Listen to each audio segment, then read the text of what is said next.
믿음이 강한 우리는 마땅히 믿음이 약한 자의 약점을 담당하고 자기를 기쁘게 하지 아니할 것이라.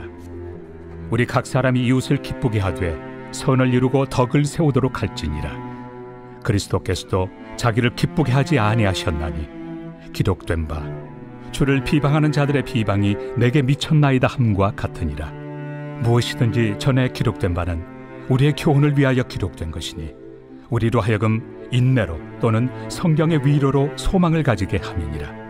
이제 인내와 위로의 하나님이 너희로 그리스도 예수를 본받아 서로 뜻이 같게 하여 주사 한 마음과 한 입으로 하나님 곧 우리 주 예수 그리스도의 아버지께 영광을 돌리게 하려 하노라.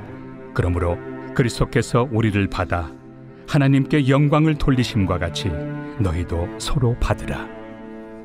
내가 말하노니 그리스도께서 하나님의 진실하심을 위하여 할례 추종자가 되셨으니 이는 조상들에게 주신 약속들을 견고하게 하시고 이방인들도 그 긍휼하심으로 말미암아 하나님께 영광을 돌리게 하려 하심이라.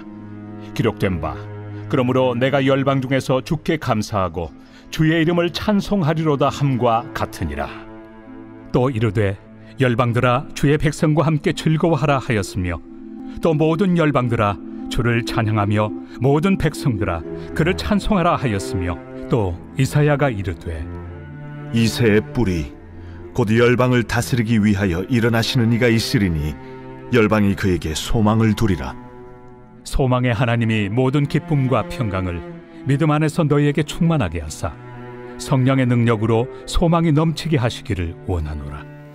오늘 말씀은 그리스도처럼 서로 받으십시오 라는 제목으로 말씀을 전하겠습니다. 제가 계속 로마서를 말씀하면서 로마 교인들의 그 다양함에 대한 이야기를 말씀드렸습니다.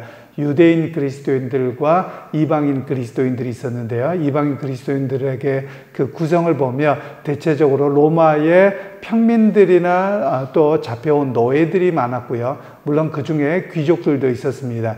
그러니까 이 다양함으로 인해서 서로 갈등이 상당히 심각했던 것으로 볼 수 있습니다. 물론 우리로 이야기하면 그게 무슨 차이인가 뭐 이렇게 이야기할 수 있는데요. 유대인들과 생활을 하다 보면 유대인들과 그 벽이 굉장히 높다는 것을 알 수 있습니다. 제가 외국에 있으면서 들었던 이야기입니다만 유대인들 중에서도 예수를 믿는 사람들이 있습니다. 그럼 그런 사람들을 보통 메시아닉 주라고 이야기합니다. 그러니까 주라는 말은 영어로 유대인이라는 말인데요. 메시아인 예수님을 믿는 유대인들인데요. 그들이 이스라엘에서 한 0.2% 정도 되는 걸로 알고 있습니다. 그런데 외국에서 메시아닉 주가 있어서 제가 아는 분이 그 교회를 찾아갔답니다. 그런데 거들떠도 안 본답니다. 왜냐하면 유대인 아니라고 해서요. 그래서 지금도 그 사람들은 유대인 그리스도인임에도 불구하고 뭐 예를 들면 식사할 때 손을 씻는 정결의식이나 이런 것들이 그대로 남아있답니다. 그래서 그것들을 지키지 않는 이방인들을 정말 이렇게 불편하게 보는 그런 모습들에 대한 이야기를 제가 들었습니다. 그러면 지금도 이러한데 이때 당시는 어떻겠습니까? 더군다나 유대인들이 예루살렘을 중심으로 한 그 유대 땅과 갈릴리 지방에는 유대인 중심이었고 그리스도인들을 핍박해서 내쫓은 상황이니까 이것에 대한 그 기본적인 생각을 갖고서 이 로마서를 접근하는 것이 맞습니다. 그러면 이 로마서에서는 어떤 문제가 있냐면 믿음이 강한 자와 믿음이 약한 자가 있습니다. 그것은 앞에서 쭉 이어서 보면 믿음이 강한 자는 음식이나 절기에 대해서 얽매이지 않는 이방인 그리스도인이 되는 것이고 오히려 믿음이 연약한 자들은 맨날 따지는 것이죠. 이거 먹으면 안 되고 저거 지키지 않으면 안 되고 이렇게 있는 사람들이 믿음이 약한 자였다는 겁니다. 그러면 여러분 처음에는 이게 선이 명확하지 않고 중간에 있는 사람들이 있었을 겁니다. 그런데 시간이 지나면 지날수록 갈등은 더 심해지거든요. 그러니까 서로 상종을 하지 않을 정도의 모습까지 된 것으로 보여집니다. 그런 가운데 오늘 성경에서는 서로가 그리스도가 우리를 위해서 죽으셨는데 못 받을 게 무엇이냐, 서로가 영접하고 받고 함께 살아가는 것이 옳은 일이 아니냐라는 이야기를 말씀하고 계시는 겁니다. 또 그뿐이 아니겠죠. 종이었던 사람과 또 주인이었던 귀족인 사람이 있습니다. 그럼 여기에서도 보이지 않는 차별이 있죠. 굉장히 심각한 겁니다. 그런 측면에서 교회 공동체는 어떤 공동체여야 되느냐, 그 사람의 신분이나 민족이나 종교적인 요소나 과거의 그것을 뛰어넘어야지 참된 교회의 모습입니다. 이런 이야기를 우리에게 들려주고 있지요. 여러분, 이 말씀을 오늘 우리에게 적용하자면 사실 우리에게도 마찬가지입니다. 많은 사람들이 우리가 부모님들이 여러분들의 아이들이 학교 다닐 때 한번 생각해 보세요. 학교 다닐 때 우리 부모님들이 야, 너 친구를 데리고 오면 너네 부모님 뭐 한대? 라고 물어봅니다. 그리고 집 몇 평에 산대? 뭐 이러면서 차별을 하거든요. 제가 지금은 잘은 모르겠습니다. 그런데 서울에 있을 때도 보면 대형 아파트 단지에 꼭 그 임대 아파트를 집어넣습니다. 작은 평수를 집어넣습니다. 그러면 아이들이 누구에게 배우겠습니까? 부모에게 배웁니다. 그래서 뭐라고 하냐면 저기는 임대 아파트니까 같이 놀지 마. 이런 식으로 이야기를 하거든요. 그럼 이런 모습이 어디에도 미치냐면 교회까지도 미치는 겁니다. 아이들에게 의해서. 심지어 어떤 교회 같은 경우는 조금 사자 들어가는 사람들이 있다고 하십시다. 그러면 그 사람들끼리 노는 겁니다. 제가 실제로 그런 이야기를 들었습니다. 어느 교회에는 사자들이어서 사자들끼리 놀고 그렇지 않은 사람들은 여기에 끼워주지도 않고 그러면서 자기들끼리만 이렇게 한다는 거예요. 이런 모습들이 바로 뭐냐? 교회 같지 않은 모습이라는 겁니다. 그리고 또 어떤 교회 같은 경우는 어느 지역 사람들이 교회의 주축이고 그리고 다른 지역에서 온 사람들은 그 뒤에 있고 이런 식으로 행하는 것은 교회다운 모습이 아니라는 겁니다. 그래서 오늘 사도 바울을 통해서 그리스도가 우리를 위해서 죽으셨지 어떻게 다른 유대인이 우리를 위해서 죽었느냐, 그리스도인이 우리를 위해서 죽었느냐, 결코 그렇지 아니하다. 그리스도께서 유대인도 받으셨고 이방인도 받으셨는데 그러면 우리가 서로를 못 받을 이유가 무엇이냐, 이런 이야기를 오늘 본문에서는 말씀하고 계시는 겁니다. 제가 자주 말씀드립니다만 우리가 지역에 대한 그 감정, 정치적인 감정 이런 것들이 굉장히 강합니다. 그런데 이것이 먼저 작용해서 문제라는 겁니다. 이것이 그리스도에 대한 믿음, 교회에 대한 하나됨보다도 더 크게 작용하기 때문에 문제가 된다라는 것이죠. 이것이 로마 교회에 있었던 모습이고 또 한국 교회에 있는 모습이기도 합니다. 그것을 뛰어넘어야 된다는 것이죠. 사실 여러분 그리스도를 중심으로 하는 그리스도보다 여러분 지역을 비교해 보십시다. 지역은 쓰레기입니다. 정치적인 성향 쓰레기입니다. 오히려 사도 바울은 이런 것들을 다 이렇게 똥으로 여겼다. 이렇게까지 성경이 기록하고 있거든요. 그런데 우리는 뭘 붙잡고 있냐는 겁니다. 오히려 그리스도 안에서 하나됨, 하나님의 백성됨이 얼마나 고귀하고 귀한 일인데 우리는 사도 바울이 정말 버린 것, 그것이 더 우선하고 있다라면 여러분 교회다운 모습이 아니라는 사실을 우리에게 말씀하고 있는 겁니다. 그러면서 오늘 7절 말씀에는 그러므로 그리스도께서 우리를 받아 하나님께 영광을 돌리신 것 같이 너희도 서로 받으라. 그러니까 서로 받으라는 거예요. 영접하라는 거예요. 서로가 서로에게 다르다고 해서 무리짓습니다. 그리고 이쪽 무리짓고 한번 거부당하니까 또 무리짓고 이게 계속 반복되어졌거든요. 그런 모습들을 버려야 된다라는 겁니다.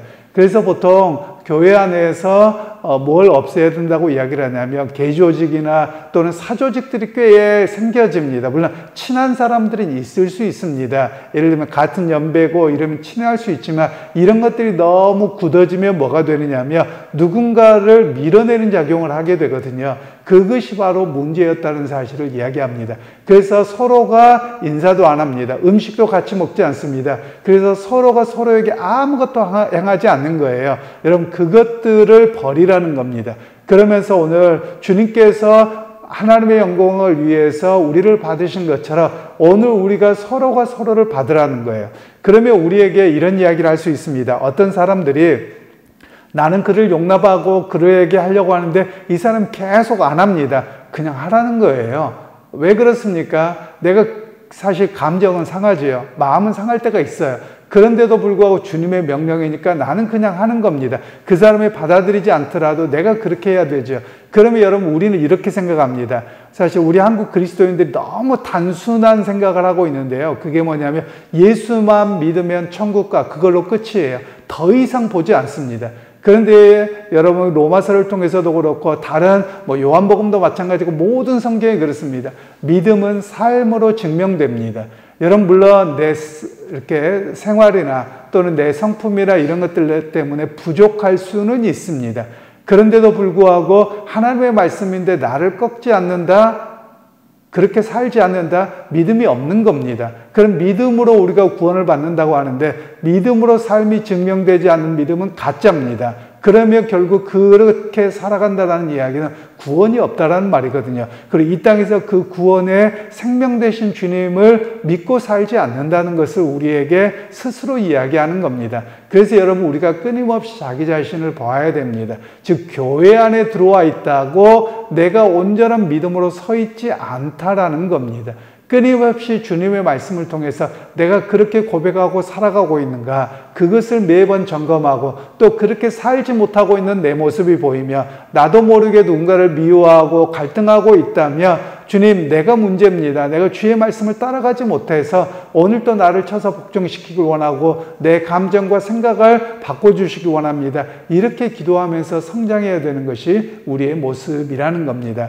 제가 자주 말씀을 드리지만 우리가 실제적으로 신앙생활의 중심이 무엇이냐를 스스로 살피실 필요가 있습니다.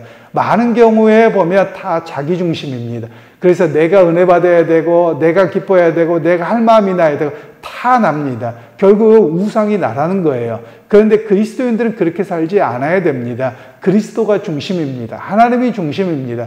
그래서 내 성품과 내 성격과 기분이 나쁩니다. 뭐가 불편합니다. 그런데 주님께서 오늘 용납하고 받으라고 하시니 내가 그렇게 해보겠습니다. 하고자 합니다. 결단합니다. 이것이 매번 있어야 된다라는 것을 우리에게 말씀하고 계시는 것이죠.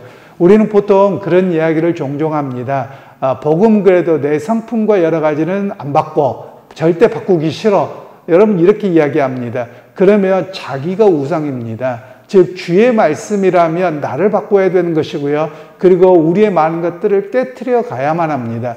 그래서 보통 역사적으로 이야기를 하면 그렇습니다. 그리스도가 앞세워지지 않고 자기 민족이란 감정이 먼저잖아요. 그럼 꼭 전쟁을 일으킵니다. 그리고 극단으로 치닫습니다. 그게 유럽에서 있었던 1차 세계대전, 2차 세계대전입니다. 1차 세계대전이나 2차 세계대전을 보면 전부 다 기독교 국가들입니다. 그리고 물론 그 이전으로 올라가 보면 유럽 사회는 30년 전쟁, 100년 전쟁 이런 것들이 있었거든요. 이것들이 뭐냐면 결국 누가 먼저냐? 그리스도가 먼저가 아니라 내가 먼저라는 겁니다. 그래서 이렇게 극단으로 가는 사회가 당시에 유럽 사회였다는 겁니다. 처음에는 그렇지 않았어요. 그리스도는 우리에게 평화를 주셨는데 오히려 사람들은 자기 중심이 되고 권력이 되어버려서 그것에 문제를 일으켰던 것이 교회의 유럽의 역사입니다. 그러나 여러분 오늘 우리 한국교회도 여기에서 자유롭지만은 않습니다. 교인들의 면면을 보며 그리스도가 중심이 되어야 되는데 대부분 이야기를 해보면 그렇습니다. 뭐냐면 다 납니다. 내가 기분이 나쁘고 내가 뭐하고 맨날 이렇습니다. 오히려 이런 상담이 왔으면 좋겠어요. 어떤 상담이냐면 주님 말씀이 이런데 목사님 내가 이렇게 살지 못합니다. 내가 어떻게 해야 되겠습니까? 나를 위해서 기도해 주십시오. 이런 모습이 진짜 신앙일 거거든요. 그런데 이렇게 상담을 해본 적이 거의 없습니다. 그 정도로 우리의 신앙은 내가 중심이 되어 있다는 말씀이에요. 내 감정, 내 기분, 내 어떤 모임 여기에 너무나도 많이 있기 때문에 사실 문제가 있는 내용들입니다. 이런 모습이 바로 로마 교회에 나타났던 모습이고요. 그래서 오늘 본문을 통해서는 우리에게 그리스도께서 하나님의 영광을 위해서 우리를 받으신 것처럼 너희가 서로가 서로를 받아라, 용납해라. 이걸 구체적으로 이야기하자면 저 사람이 배기 싫습니다. 나를 상처를 줬습니다. 어떻게 하라는 거예요? 주님께서 서로 받으라는 거예요. 그러면 딴 사람이 받았습니다. 근데 저 사람이 안 받아요. 그럼 또 기분 나빠갖고 아니요. 계속 하라는 겁니다. 서로가 서로를 받아가야죠. 그래서 어찌 보면 우리의 신앙생활이 모두가 마찬가지입니다. 신앙생활이 내가 기준이 아니라 그리스도가 기준이어야 됩니다. 그럼 그리스도가 기준이면 서로가 서로를 내려놓고 그리스도께로 나아가는 모습이 우리에게 있어야 되는 것이죠. 바로 그런 신앙이 바른 교회고 또 바른 신앙의 모습인 것을 우리에게 이야기를 하고 있습니다. 그리고 이제 13절 말씀에는 소망의 하나님이 모든 기쁨과 평강을 믿음 안에서 너희에게 충만하게 하사 성령의 능력으로 소망이 넘치게 하시기를 원하노라. 소망을 가진 사람들은 어떻게 살아갑니까? 이 땅의 삶이 전부가 아닌 것을 갖고 살아갑니다. 보통 소망이라는 말은 다른 말로 기다림이라는 겁니다. 언제까지 기다려야 되는데요? 그냥 계속 기다리는 겁니다. 하나님 나라가 완성될 때까지, 예수님이 다시 재림하신다고 하시는 그 시간까지 그것을 기다리는 겁니다. 그것을 꺾지 않는 것이지요. 바로 그것을 우리에게 소망을 가진 자라고 이야기합니다. 여러분, 이 땅에서 영원하지 않을 겁니다. 이 땅은 완벽한 나라가 되지는 못할 겁니다. 교회도 그렇고 나도 그렇고 완벽하지는 못합니다. 그런데 우리의 신앙도 소망을 가져야죠. 어떤 소망입니까? 교회 공동체도 그렇겠지만 내 개인의 신앙을 보더라도 우리는 성숙함에 대한 것이 없어요. 즉 어떤 직분을 가지면 그걸로 다라고 생각합니다. 그러나 에베소의 말씀을 보면 우리가 그리스도의 분량에까지 이르러 가자 이렇게 말씀하거든요. 내가 즉 그리스도를 닮아가고 그리스도처럼 살아가는 자리까지 높아가야 돼요. 그런데 우리는 어떤 생각을 하냐면 그건 특별한 사람만 가는 거고요. 그건 목사님이나 누구만 가고요. 예를 들면 이런 경우가 있죠. 목사에게 엄청나게 큰 상처를 주고 힘들게 해놓고 꼭 하는 말이 있습니다. 뭐냐면 목사님이잖아요. 그러니까 목사님은 무조건 다 용서하고 무조건 다 하세요. 자기들은 용서를 빌지도 않으면서 그런 이야기를 합니다. 여러분, 이건 잘못된 것이죠. 사실 목사뿐만 아니라 교인들 모두가 마찬가지입니다. 주님 말씀이라면 내가 나를 내려놓고 그리스도를 닮아가겠습니다. 성숙해 가져야 되거든요. 여러분, 어찌 보면 우리가 교회 안에서는 그런 용어를 잘 쓰지 않습니다만 교회 안에서는 성인이라는 말을 잘 쓰지 않습니다. 개신교회에서는. 그런데 우리 모두가 볼 때 저 사람은 그리스도를 닮아가는 성인과 같아, 이런 사람들이 많아져야 되거든요. 우리 교회로 보자면 저 장로님처럼, 저 권사님처럼, 저 집사님처럼 나도 그런 신앙생활을 하고 싶어, 이런 모습들이 많아져야 되거든요.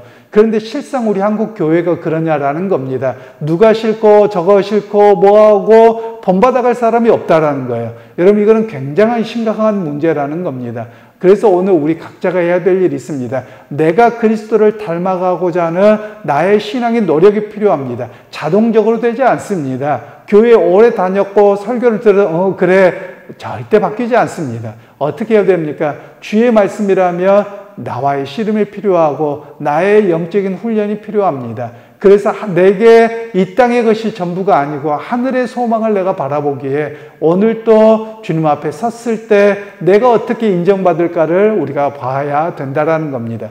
여러분, 주님 앞에 섰을 때 너 그 정도밖에 신앙생활을 못했느냐, 아니면 네가 나를 따른 제자라고 했겠느냐, 나는 너를 모른다, 혹시 그러지 않겠습니까? 예수님께서 우리에게 말씀하신 것을 여러분 정말 깊이 기억해야 됩니다. 당신의 이름으로, 주님의 이름으로 귀신도 쫓아내고 병도 고치고 다 했습니다 라고 할 때 주님께서는 불법을 행하는 자들아 나는 너희를 도무지 알지 못하노라 이렇게 말씀하셨거든요. 여러분, 이 말씀이 어찌 목사인 저에게 뿐이겠습니까? 여러분 모두에게도 마찬가지입니다. 그래서 주님의 일을 한다고 수많은 일들을 하지만 사실은 주님이 말씀하셨고 주님을 따라가는 삶이 없었다며 우리에게 불법을 행하는 자들아 내게서 떠나가라고 하고 우리를 버리실 수 있다는 겁니다. 항상 이 말씀을 기억하면서 내가 정말 주님을 따라가기 원하고 그리고 그리스도를 본받아가기를 원합니다. 멀리서 이루어지지 않습니다. 교회 안에서, 가정 안에서 이루어진다는 사실을, 시작된다는 사실을 기억하실 수 있기를 소원합니다.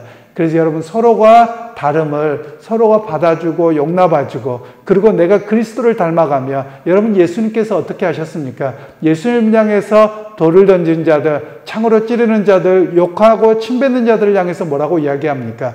주님, 아버지여 저들이 하는 자를 알지 못하나이다. 저들을 용서해달라고 그렇게 하고 십자가에 못 박혀 돌아가시지 않으셨습니까?